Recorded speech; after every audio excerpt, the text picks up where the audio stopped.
NFL Draft Day, here we go. It's always exciting to see if we recognize any local talent that might go high in the draft. But of course, we want to find out what are our Tampa Bay Buccaneers going to do for this draft day and weekend, I should say. That's right. So, we are happy. We have to call in the big guns. Yes. We have to call our buddy, former NFL star Ian Beckles, always matching to a T, always bringing the style. Yeah. So good to see you, my friend. How you doing? It's good to be here, ladies. So, you look at the Tampa Bay Buccaneers. I mean, we have our guesses. Offensively, we're going to be missing old Mike Evans there. Yep. And then we also got on the defensive side of things with the big retirement that happened. I mean, talk to us. Is that where the Buccaneers are going to start, do you think? Well, the Buccaneers are going to look different this year because we're not going to see Levante. We're not going to see Mike Evans. Yeah. That doesn't mean they're going to look worse. Now, those guys are going to go down in the lore of Buccaneer history, but they're getting to the end of their career, okay? So we have to understand as fans, you got to let things go, all right? So I understand we love Mike and we love Levante, but it's time for a new era. Sure. And going into this draft, I think the Bucs have a lot of needs. So I can't just say they just need a pass rusher or just need a defensive back. Okay. So really it's going to be the best player available. And I think that's a good thing and a bad thing. Right, exactly. It's really both. Okay, I love how you're diving in and you're like, all right, what are the Bucs going to do? Yeah. And I want to pull back a little bit because what I love about the draft is it's like the best of both worlds. You've got all the stories. You can follow the individual stories of the kid who's following his dreams. He went through so much to get to this big moment, this big day.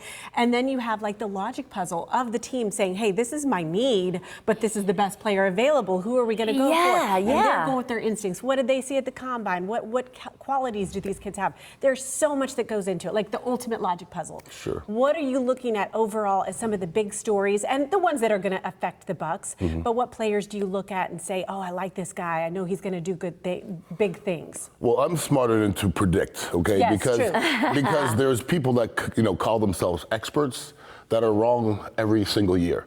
And I'm going to say this: there's no more inexact science, I'm going to say, in the world than picking an NFL football player. And it sounds crazy, but if I say to you, pick an artist or pick a singer or pick a television star, out of the whole world, you can't miss, can you? You can't miss, but they picked one person out of the whole world and they were terrible. So think about that. So Tom Brady, how many people did they pass before Tom Brady? So great example. It's such an inexact science, but I'm not going to sit here and tell you who I think is good because people's jobs are to sit there and watch every play that a guy's played for 4 years and they get it wrong. So I think that's the beauty of it, is how inexact it is, because it's unbelievable. Well put. Human error, too. You don't know what's inside someone's heart. You don't know. And actually, I'm going to piggyback off what Roxanne said. What's in someone's heart? I think it was Casey Phillips we were talking with, and she brought up Levante, of course, and he was such a leader for the community and the team. And she said one of the goals for the Buccaneers are to be able to get those players that are Levante David type players, character. Football character. How much does that even go into? Because I feel like that's another intangible that has to be looked at from the front offices. There's big lists of intangibles, okay? So I was talking to Tony Mayberry the other day, who I played with for 7 years, and Tony Mayberry. Go ahead. I just media coached his son. Yeah. Because his son's going through the same in the process. draft. Exactly. Oh, that's a story. So we were talking about our careers, and I played with Tony for 7 years. I played with Paul Gruber for 7 years. You couldn't have 3 different people in all different aspects. So I said, what was common of all of us, and we can't figure it out.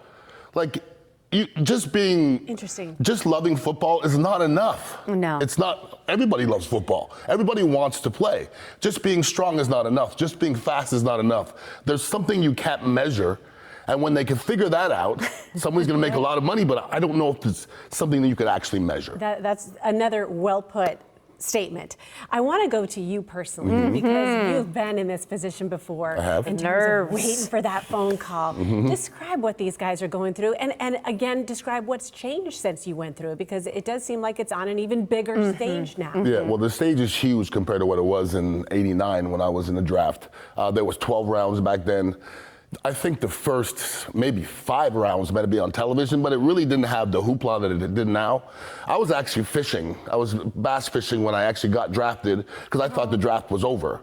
And then I heard the Buccaneers had called me. I came back, called the Buccaneers, and Jill Hobbs on the phone, ended up talking to Ray Perkins, and found out we had a mini camp in a couple days, and that was it. I found out I was a Buccaneer, and the rest is history. Hey, do me a favor. I'll make sure we get this in. You are busy. You got the Dignitary Cafe. I do. Also putting your old twist on the pool game. Yes. You're becoming a pool shark, but doing it with a pretty big name at your cafe. I don't use the word shark because that means you're not going to come at me, and I don't want your money.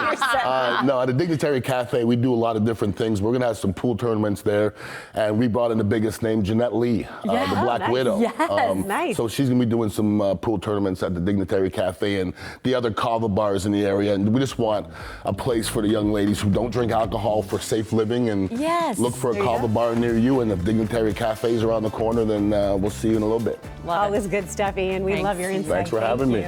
Anytime.